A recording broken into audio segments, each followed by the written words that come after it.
लाडकी बहीण योजनेत रोज काही ना काही अपडेट येत आहेत। डिसेंबर महिन्यात 6वा हप्ता येणार होता, मात्र आता मकर संक्रांती दरम्यान 6वा आणि 7वा दोन्ही हप्ते एकत्र येणार असल्याची माहिती मिळाली आहे। त्यामुळे 6वा हप्ता मिळण्यासाठी आता आणखी थोडी प्रतीक्षा करावी लागणार आहे। तर दुसरीकडे काही महिलांना 6वा हप्ता मिळणार नाही अशी माहिती समोर आली आहे। लाडकी बहीण योजनेचा 6वा हप्ता या महिलांच्या खात्यावर येणार नाही। त्या लिस्टमध्ये तर तुमचं नाव नाही ना, तेही एकदा चेक करून पाहायला हवं, अन्यथा तुम्हाला पैसे मिळणार नाहीत। महिलांना आर्थिकदृष्ट्या सक्षम करण्यासाठी लाडकी बहीण योजना राज्य सरकारने सुरू केली। ही योजना महाराष्ट्रासोबत आणखी 9 राज्यांमध्ये राबवली जात आहे।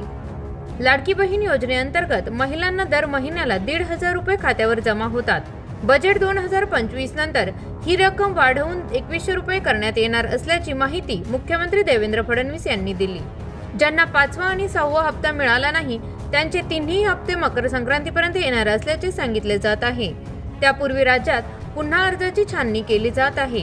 तुम्ही जर लाडकी बहीण योजनेच्या निकषामध्ये बसत नसाल तर तुमचा अर्ज बाद करण्यात येईल। तुमचे आर्थिक उत्पन्न 2.5 लाखांपेक्षा जास्त असेल, तुम्ही टॅक्स भरत असाल, तुमच्याकडे 4 चाकी गाडी असेल तर तुम्हाला या योजनेचा लाभ घेता येणार नाही। सेवानिवृत्तीनंतर सरकारी पेन्शन येत असेल, अर्ज केलेल्या महिलांच्या कुटुंबातील सदस्य हा सरकारी नोकरीत असेल तर तिचा अर्ज बाद केला जाणार आहे। एकाच कुटुंबातील 2 महिलांना या योजनेचा लाभ दिला जाणार नाही। त्यामुळे पूर्वीसारखा आता सरसकट लाभ मिळणार नाही। लाडकी बहीण योजनेत अनेक ठिकाणी फसवणूक झाल्याच्या घटना उघडकीस आल्यानंतर निकष आणि नियम अधिक कठोर करण्यात आले आहे। त्यानंतर आता कागदपत्राची पुन्हा पडताळणी करण्याचे काम सुरू आहे।